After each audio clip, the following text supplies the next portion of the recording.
Jen, Jeff, I want to thank you this Friday afternoon, just before we launch our 90-degree programs next week, to get a few minutes to talk to both of you as the lead academics of your CBUs to kind of talk about why we are launching a 90 credit degree. I know you, Jen, have chosen to launch it as Career Edge, and with you, Jeff, it's part of your suite of offerings. And so I do appreciate you guys taking the time. But just for everybody who's watching today, Jen, do you want to just give us a 10-cent version of who you are and what you do at Unity? Sure. My name is Jen Cartier. I am the Executive Vice President of Educational Solutions, and I work in the Enterprise Education subsidiary of Unity Environmental University. And my job is primarily to oversee the academics, the design of curriculum and instruction. Is it fair to say that if it's in the online world at Unity, you are the lead academic? Yes, that is a fair description. Excellent. And Jeff, a brief intro, please. Jeff Marlette, Dean of Academic Affairs for In-Person Education at Unity Environmental University here at Pineland Farms, and I am the in-person equivalent of what Jen does. I oversee all the academic operations, both scheduling and classes, curriculum design, and with an eye towards curriculum design towards it with enrollment. Excellent. Well, I understand that we are going to be the first institution in Maine to start accepting applications and matriculating students in February for our 90 credit. A lot of people are going to be asking, what is a 90 credit degree and why should I consider it? Why don't I start with you, Jen, and ask why a 90 credit and why now? This is a great time for us to try to do new things with higher education because people are starting to think differently about the value of education, and it's getting more and more expensive for the average person. And so we need to think about how to deliver an education that gives them what they really need, which is skills and knowledge that's going to allow them to launch into a career. So the 90 credit degree programs are providing that without any sort of extra exploratory or sort of non-focused kind of course requirements so that students can complete their degree a little faster and get into the workplace a little faster. Excellent. Thank you. And I know, Jeff, that, a lot of times when people think about an in-person degree, they think about a semester. And so even though that this 90 credit is unique, there is an extra level of uniqueness with your in-person, because how you offer your classes, when you offer your classes, and how you offer your classes are pretty unique. Do you want to kind of share a little bit about what to expect within the in-person experience of these 90 credit courses? Sure. Like the old phrase goes, time is money. And these programs that we offer in person start out with courses in the degree program. So if someone's interested in conservation law enforcement, our program starts with a basic conservation law enforcement course. The classes run for 5 weeks, not a usual semester. And while it says in person, that doesn't necessarily mean in a classroom in a building. The learning at Unity at Pineland extends far beyond just a simple classroom. It goes out into the world. So building off of what Jen just said, for her own programs, there's job readiness, immersion into the work world, and a kind of a jumping right into things. And so things get started pretty quickly and move quickly. Excellent. And, your in-person program, it's one course at a time, correct? Yes, that's correct. So if somebody's interested in these programs, what kind of experience can they enjoy in these programs? Like, I'm assuming they come in and there's a lecture and then they go home, or? No, it's pretty intense because, yes, there are some courses that involve lectures, but there's a lot of hands-on, like I said, like outside of the building, so to speak, learning. And that's the case in every course. There's also, given the way that we design our courses, there's almost no time bogged down with, test taking, like quizzes to make everyone anxious. Am I going to do well or whatever? The learning is designed to integrate both experience and, like traditional learning methods. Like there are some nuts and bolts things you need to learn, but those are integrated in a way that engage students, of all different learning types. So if someone is a returning adult student or just wants to start, never went to college, our courses are designed to help them get going just as quickly as someone who, might be coming after like right out of high school. And you can be in these programs and still have a full-time job, correct? Absolutely. Yeah, that's actually one of the groups that we hope these programs serve very much, is that it's meant to, go alongside with someone who, or maybe someone works somewhere in a law enforcement capacity and wants that degree to be able to move ahead. This 90 credit degree program is precisely the option to help move them ahead like that, to give them that professional. You said in law enforcement, what's the 2 programs you're launching in person? Like, the official name is Environmental Crime Investigation and Enforcement, so conservation law enforcement effectively, and sustainable business. So also the same thing there, like the business program starts with a business course instead of kind of ramping up with an introduction to college or something that maybe a more traditional program would use. These 90 credit degree programs that like start hard and move it quickly and intensely. So Jen, I know that sometimes when people think of a 90 credit, it's relatively new. I know it exists in other parts of the world, but in the United States, there are relatively few colleges that do that. But I know you decided it wasn't just about creating 90 credits. You wanted to go a little step further and be really creative with the 40 courses that the 40 credits, sorry, that you were looking to enhance kind of that career focus. Can you walk us through kind of the unique nature of those courses, how they are built, and why they're not just your average, 40 credits as part of a 90 credit degree? In most degree programs, baccalaureate degree programs, there is a core of courses that we're going to call general education.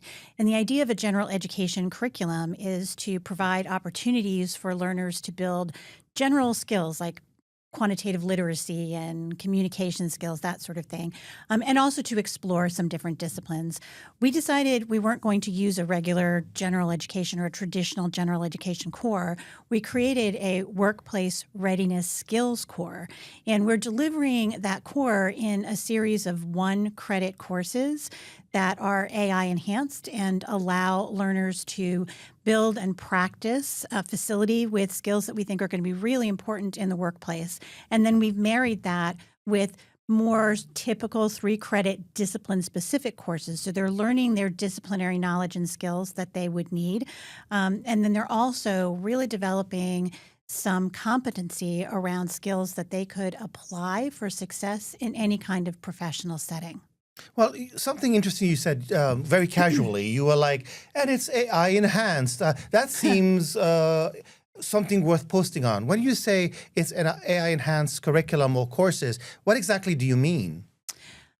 So we are certainly in an age where AI is touching everything that we're doing. And we've actually probably been there for a while, but now we're a lot more aware of it. And so we have a critical lens towards what do we think our students need to know and be able to do to be successful in a professional context. And part of that is understanding what the AI tools are that are out there for them, how to use them effectively and purposefully in these contexts. So we wanted to do that by providing learning experiences in our courses where they engage with AI agents that we've designed in incredibly purposeful ways so that these agents know the content of the course. And since our courses are delivered asynchronously online, they're available to support student learning 24/7. So a student can interact with this agent, but we've designed it in a way that's very different than if the same student asked a question to, say, a commercially available AI like ChatGPT or Claude or something like that. ChatGPT and Claude would naturally want to provide an answer. But an agent in our courses wants to support our learners to develop understanding and skill. And so they're going to engage in a more Socratic way. They're going to interpret what the student is thinking compared with the kind of performance that we're looking for and push and ask next questions, suggest new things that a student might do to deepen their skills. So they have this opportunity to learn about AI and to learn with AI in our courses. And we're pretty excited about that. Absolutely. I loved the fact when you guys were showing me that these were not just connecting it to OpenAI, but really building it within a framework that is quite discrete for the content, for the academic, for the course. But there's something really cool about it too, that when I was going through the demo with you about how it is being an environmental science institution and being energy conscious. There are two real design factors around both why we are constraining the UNA tutor, if you will, and how the student can learn about that energy consumption as part of just the course. By being purposeful and sort of constraining the knowledge set that the AI is using to engage with the student, we're pointing the AI to very particular places as opposed to allowing it to go anywhere to find information. That makes it much more energetically efficient. And so far, our early studies suggest that it's over 1,000 times more energy efficient than if we just go to a general AI and ask a question. Oh, that's amazing. And I know that within the AI world, you folks, especially in the asynchronous model that we've done to manage costs, provide access, you guys are doing some really cool work with your learning designers and really embracing this in a very, very meaningful way. But one of the wonderful things about Unity is that while for the students who are really place-bound and are interested in this asynchronous approach, Jeff, you're kind of the antithesis of that, and rightfully so. My goal as the president of Unity is to provide education where and how students want it. And what you are doing is saying, when you come to one of our courses, you're going to get some really interesting field experiences in almost an everyday perspective than some other colleges where you might get to do that once or twice a semester. Why don't you walk us through how the typical in-person experience is a little bit different than the traditional lecture course? So first of all, with a 5-week term schedule, one of the things all the classes are, and I think this would be the same, that Jen would say the same in an online context, Unity courses are intense. That's one of the reasons why we take one course at a time. And for in-person learning, that's roughly 9 hours of a class at some point of some kind of learning experience. And while, like I said, there's almost always some part of the week where usually the instructor is setting up either, some parameters for lab work or field work or a field trip or whatever, and some of the background behind like why some of these things are necessary, there's always a component of going out into the world to learn in some fashion or other. Now, usually that's, some of our more traditional programs, that means like environmental science. With conservation law enforcement and business, sustainable business, there's automatically attention to some of the things that Jen just mentioned about energy use in AI and AI development. Are there, because that's a business component, and sustainable business is going to attend precisely to the business side of what she just explained that they're doing in EE, which I think is great, or pardon me, in Career Edge. And so there's almost like, in some ways we're kind of piggybacking off each other in the sense that what our students do in person is attend to those issues in person. And so some of the field trips might be down to Portland, or to see how sustainable businesses are running, or renewable energy. So there's a lot of different ways in which that can play out. But then also, we're also using AI in our own way in our courses. For example, the business program especially attends to the role of AI in business innovation and scalability. So there's a use of AI in our classes as well, both as a subject, but also a tool. So I think sometimes a lot of the students sometimes aren't quite ready for that. And since it's not just a short, brief thing that happens only once or twice a week, but it's an intense 2 or 3 days, a week of all this, sometimes that can really like take people back. I think for the first week, sometimes there's a little bit of adjustment, but once they get used to it, students become very accustomed to, every course is designed the same, every course runs the same, regardless of subject matter. So the students then can rely on the structure then to help carry them through the different kinds of materials that they're studying. Well, I mean, when I'm walking around the spaces, it's not uncommon for me to see a bunch of your students with a faculty member getting on a van. Correct. So walk me through, because I think a lot of times when people hear 5 weeks, they assume that just like in a semester, you're going to be in a course for like 4, 5, 6 hours at a time. No, Walk me through what a day in the life of a student in one of our programs would be like. That really, you talked about Portland, you talked about different expeditions. What should a student expect as part of our program? Well, like I said, almost is like depending on what the course is and what the weather is like, they need to dress appropriate to climate because you will be going outside in it. So, for example, one of the courses in conservation law enforcement is wildlife fisheries techniques in the field, which is an upper level game warden-esque course that, of course, depending on what the weather is like, could either be nice and pleasant at a lake in Maine or oceanside in Maine, or it could be in January where you're bundled up and wearing snowshoes hiking across a frozen lake. And just like someone in the game warden service would do. And so there's a component about coming to, quote unquote, coming to the class, but then coming prepared for whatever comes next. And depending on when the course is offered, for a number of returning students, they're probably going to be coming here in the late afternoon or evening. And so then some of our field times then might be coming, scheduled at another time during the week to make use of daylight. So there's a very, improvisational approach to given the material we need to study this week, we're going to be going into the field in the morning because that's when we need to do these things. Or it might be something that's late at night. More than one of our courses has rescheduled their time in the classroom so they could go out and do a field trip from 8 at night until midnight. Yeah, I remember that. The amphibian crossing across the state. That was actually pretty cool. And for me, it can go. It can happen. And that's different every term. Like every term, every course, and every instructor is going to schedule that differently. So you really have to show up. It's kind of like a Swiss Army knife approach to education. You have to show up being ready to use just about anything. And I mean, is it fair to say as well that because it's the one course at a time, your instructors don't have to compete with 3 other instructors' schedule or adhere to some 50-minute. But at the same time, I do know that you guys are very aware that some of your students are working adults, so they have a good schedule to work on, and you work around that as much as possible. Work around it as much as possible, and like I said, and as we're scheduling people in person in places, there's always that balance between the students taking the course and their schedules already that we usually know about. And of course, if someone has an issue, we try to accommodate that, but also the instructor schedule. And then also the first consideration is what's the material?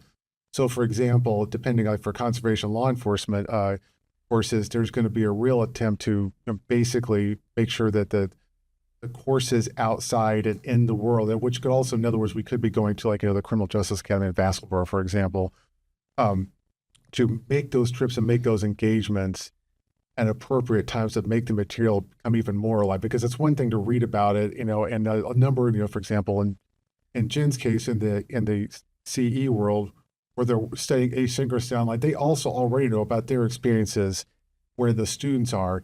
Here, we're trying to make sure that we, attend to that. So it takes it that next level for the students of engagement. So in other words, whether it's a student's 18 or 38 or 48, or even, that they're able then to, to experience these things anew and get that next level, not just learning experience, but also professional development. That goes back to what Jen said first, that these 3 programs, whichever ones they are meant to get students moving into the work world. And that goes into how we schedule and plan the courses.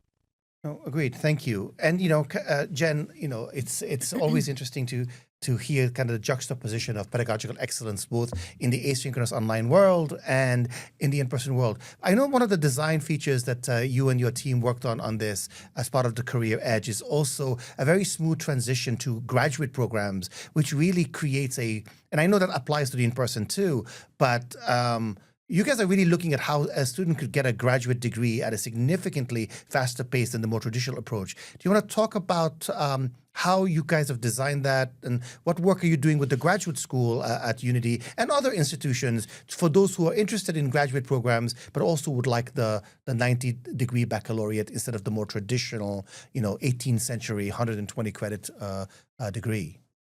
Sure. Well, I'll talk about, say, our entrepreneurship and our sustainable business management programs. Those ABS degrees, which you can complete in 3 years, you could go directly from that degree into our sustainable business management master's program, for example. So in 4 years, you could be all the way through an SMBA degree, which more typically would take most students 5 or 5.5 years at least to complete someplace else.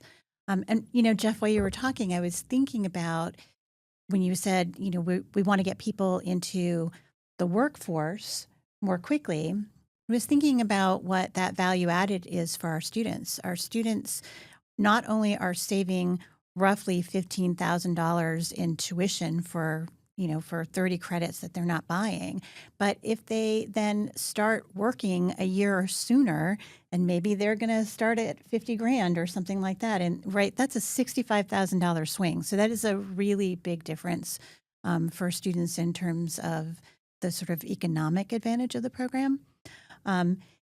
And then getting back to your question about how we thought about the program or designed the program with graduate studies in mind. For example, we are offering a degree in applied psychology and human services. And that degree in particular was designed for students who might want a career in counseling psychology field or in social work, for example. In order to do that kind of work professionally, a master's degree is required. And those master's degrees are frequently somewhere around 60 credits, which is significant both time and financial investment. If you can do the foundational undergraduate work in 3 years, again, you can save a lot of time and money to get to the point where you have a professional master's credential that allows you to do that work. Oh, and I appreciate it. And I know that you do a lot of work in Career Edge with our career services team to try to make sure that we've got virtual career fairs and the like. I'm assuming with Career Edge Identity Credit, that also applies where we are going to make sure that our students have every opportunity to do internships or get career placement and the like. Is that fair to say? Yes, absolutely. And in fact, our ABS degrees involve students being able to either have an immersive capstone experience with us, or to have an internship experience for which they would receive credit. Excellent. And I know, Jeff, when you and I were talking about the 90 credit programs in in-person learning at Unity, you've been visiting a number of community colleges and the like, because I know one of the things that a lot of people are asking, how do transfer credits work in this world? I know you've done a lot of work trying to get some articulation agreements. Do you want to just share for students out there, guidance counselors out there, people who care about transfer credit, what our policy is and what are some of the work you're doing locally to make sure that community college students can have a smooth transition? Well, in a word, it'll work well is how it'll work because the Unity it accepts up to 90 credits of transfer agreement. So if a student comes in with an associate's degree from Maine Community College or from another state, that is automatic with a 90 credit degree program. That is going to put them, basically within almost a year of completing things. So it's speaking into what Jen just said, the acceleration towards degree completion will take. Jeff, let me ask you a very direct question because I know people want to know. Are you telling me that if you, Jeff, as the highest ranking academic officer, work an accreditation agreement with a community college anywhere in the country, and I know you're doing it here in Maine, and it is potential that once they get the associate's degree, you automatically accept the 60 credits and they only have to take 30 credits at Unity? For the in-person, yes. Wonderful. I mean, that's a game changer because I know a lot of community college students are frustrated when they get their associate's degree and then they have to take the 30 plus something else. And the articulation agreements would spell out, by the courses the students take where that has equivalencies here. So there's even before they arrive here, they would have the articulation agreements would actually be in the possession of the community college where they are or where they graduated from, and a transfer advisor there could show them, course by course, what their community college's courses translate to transfer credits here. So it's not even just a general 60 credits, but specifically both towards our general education requirements are different than what Jen described, but still they apply to that. And yes, if someone has a 60 credit degree, associate's degree, comes to Unity in person, right, you have 30 credits left. Fantastic. Either major. That is really really good to hear. And so basically your students are taking one course at a time with a dedicated instructor. You're doing these field trips regularly without any additional fees. You can transfer up to 30. So your program must be pretty expensive. I mean, for somebody to be able to offer that in-person, that intensity, those travel, I mean, how much are you charging for this program? $375 a credit hour. Wait. $375 a credit hour for all whatever credits you take Whatever here. course, yeah. And you're willing to accept almost 60 credits. 60 credits out of a degree program. So if someone comes in with more than that, that would be something that would, like if someone has like 85 or something like that, that might be something. We can't accept more than 60. I respect that. Oh, but but yes, they would have to come in, and each course they would take is, so that's what is $11.25 for a 3-credit course. Every one. I mean, talk about an in-person program that focuses on flexibility, accessibility, and affordability. And on that note, as you know, like the tuition has been frozen, it's not going to be increased. So that's one of the things that's happening. A lot of students start a degree program, as Jen said, and then not only does it take longer, but it also becomes more and more expensive. That's also been removed as well. Like the price isn't going to go up. Yeah, I was very proud of the fact when Unity we froze tuition until 2030. So, and yes, this program will apply to that. So, Jen, I've got a very tough question for you. And Unity, as you know, is an environmental science institution, and we are very well known for our wildlife biology, for our animal programs, for our conservation law enforcement, which Jeff is leaning into as part of the 90. But you're launching a environmental, basically psychology program, business program, culinary program. These are not known as the core. Why did you decide to start with these? And when you went to NECHE to get full accreditation for these programs, which both subsidiaries are going to enjoy, why these? Why now? And why not just lean into what we've always done? We're at I think, an inflection point as our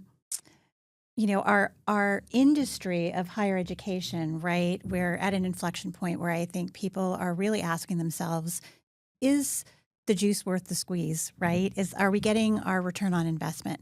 So we are trying to think outside the box with regard to our 90 credit degrees.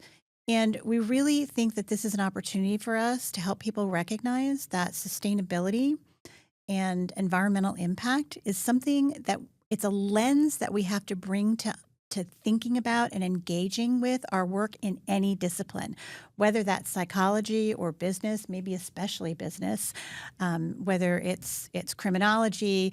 Pick a profession.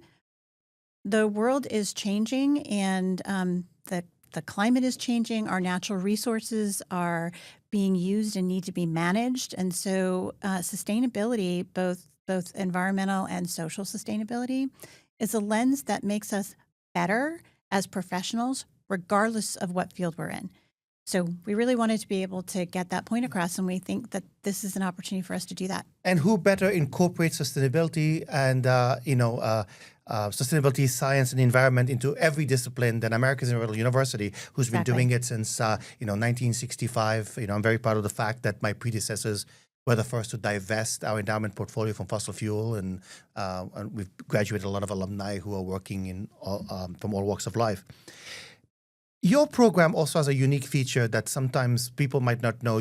Not only are you creating 1-credit courses and offering them as a 3-credit bundle in order to make financial aid easier, not only are you career focused and AI enhanced, you've also decided, in addition to that these courses are going to be offered with very distinct micro-credentials and badges that employers can see in addition to the grade exactly what skills these students have learned. Right. Can you walk us through that a little bit, the thought process, and how can students benefit from this? Right. So I mentioned that instead of a traditional general education core, we have a curriculum that we're calling transferable workplace skills core, and that consists of 39 1-credit courses or components of courses that are worth roughly 1 credit. Each one of those aligns to a particular skill set that we then award a student a badge for. So, for example, one of the skill sets that we're helping students develop, we were talking about this a little while ago, is AI literacy. There are 6 one-credit experiences that students have, and each one develops a different aspect of AI literacy, from fundamentals of AI to understanding sustainability and energy use to legal and ethical aspects of sustainability. And they receive a badged credential when they've accomplished that skill in their coursework, and then those credentials stack to a higher level badge, which sort of at the end of the day they can say, I have demonstrated AI literacy, and these are the specific things that I did to demonstrate that. So as an old school person like me, so they can amount up to like a traditional certificate, but it's digital and you can put it and on transferable workplace skills. and That's they have right. full credit. That's correct. So they qualify for financial aid. Yes, they're earning their credit, and they're enrolled in a course, they're going to get a grade, to your point, but they also get this badge that we issue through a platform called Accreditable, which a student can invite any potential employer to and get them to take a look at the badges they've earned and the particular work they had to do to earn those badges. Pretty cool. So, Jeff, kind of posting on that a little bit, hearing the your cost of attendance, the unique nature of your program, the intensity. I mean, right now, we are on a beautiful 5,000-acre campus, beautiful labs, beautiful classrooms, cutting-edge technology, great instructors. If students from away would like to come take this program, we don't have housing in Pinelands. What are their options? If I know you're focused regionally and locally, but what happens when students from away might want to come take this program? Well, we already have students from away, already from states as far away as Alabama and Louisiana, here at the college already, or in the unit already. And so we do offer housing through currently. We rent dormitories, residential hall space from the University of Southern Maine in Gorham. And we're also developing even more so the ability to help students find rental apartments much closer to campus, not in the sense that they necessarily need to be here with a kind of like a traditional experience, but rather actually to help cut down things like commuting time. So then they can then go attend to things like work, for example. And it's absolutely open to it's not, you don't need to have a Maine or New Hampshire address to take courses with Unity at Pineland.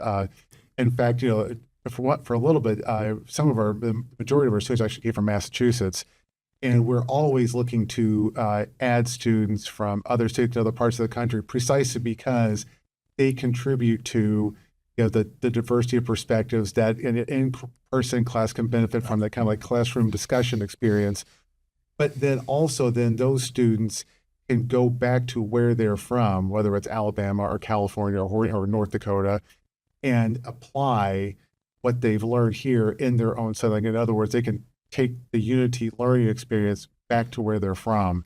And obviously we would hope that would also be, that's a real world skill as well. And it helps, spread the news that, what we're doing here, as Jen just described, there's for students, stay where they are, which is also very important. But if someone comes here, they then are going to go back, if you will, with a different toolkit than maybe some of their peers that stayed wherever home is. No, and I love to hear the partnership with the University of Southern Maine for housing in the apartments. But, to be fair too, I know a lot of folks from Lewiston and Auburn and Portland and the regional areas. Yeah, and all the community colleges around here where a program like this offers unprecedented flexibility. And so that is pretty cool. But can you also, this is a beautiful campus with all of the amenities that you would get in a traditional campus. Do you see students taking advantage of the college store or the dining facilities, all of the activities that the Pineland Farms offers? I absolutely would. And I think that, again, that's one of the reasons I mentioned the apartments, and especially students who live right, who might be commuting in, they're already going to know about that. But yeah, whether it's fall right now, the corn maze is open. So when it starts to snowing, the ski trails are literally right outside the lab door. Within less than 50 feet away. So, and our students do use that already. One of our courses involves going down to a gun range in a local town. So there's an engagement in the area, in the community that comes along with the educational experience at our unit. That it's, again, not just coming here and taking advantage of all that's there, but then also part of that taking advantage of the area is going out and then doing the things that are available here. And there's quite a lot. So again, like whether it's outdoor things like fishing or cross country skiing, or traditional like go to college activities. We see students like playing disc golf. Like our students do that as well because it's right there and it's accessible and affordable, just like our education. Wonderful to hear. And Jen, I think a lot of times also when people think about online, whether it's our more traditional programs or career edge, people have this 1990s mentality of an online program, right? You're on your laptop, you're writing a lot of papers, and you guys, your curriculum designers, your instructional designers are so beyond that right now. Mm-hmm. Do you want to help folks understand with this new career edge, how we are taking what we've learned from our tradition and we're really providing a real experiential experience for our students wherever they may be? Sure. So we have two different types of learning experiences, basically. You were talking about structure, right?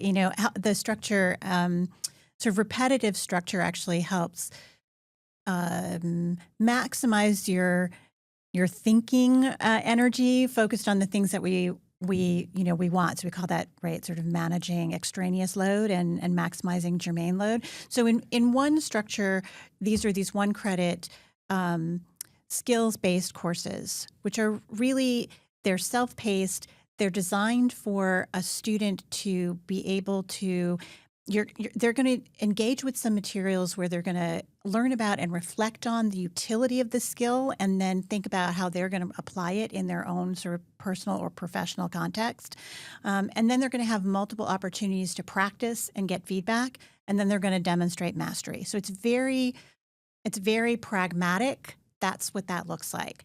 And then we have our 3 credit discipline-based courses, and those are more like what Jeff was describing, where you will have a weekly module, you'll have a discussion with your peers, even though it's happening asynchronously, and the work involved in that is the students themselves need to engage in research. They need to learn about things. They need to demonstrate independence as learners, the ability to really be self-motivated. They bring back new content that they share with their peers. They critique their peers' work. So they're really collectively pushing one another's thinking.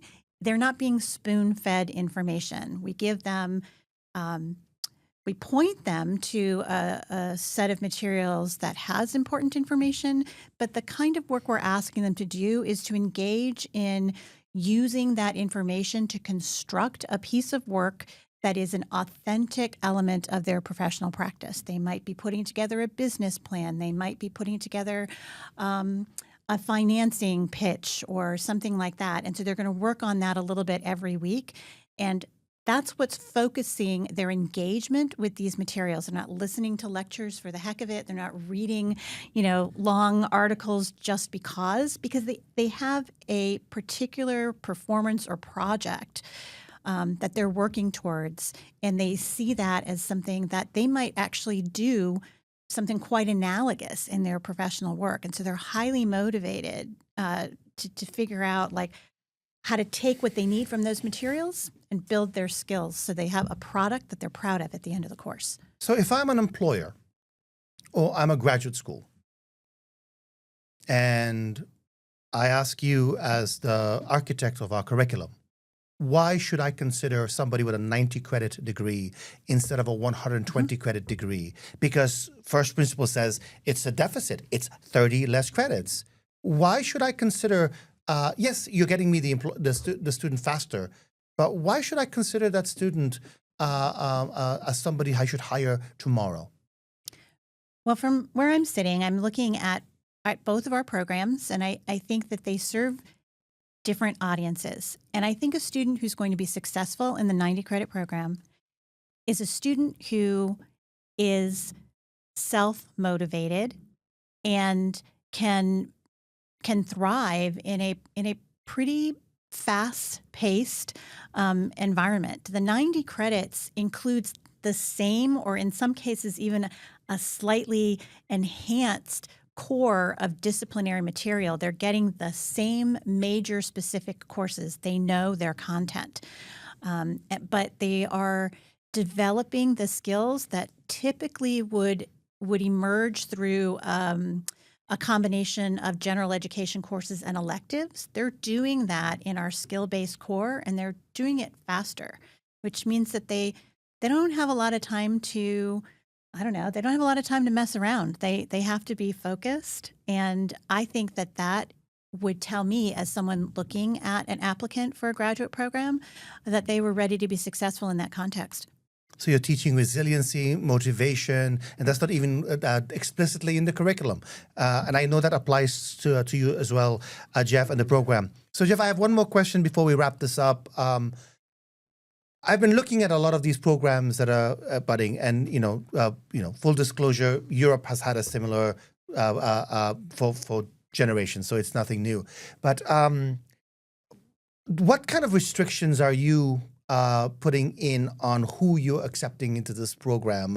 Do they already have to have a certain number of credits? Do they have to be a working adult? Do they is this? Are you differentiating your admissions policy from your regular 120? So kind of give me an idea of who should be looking to apply to these programs, or who isn't able to access it right now.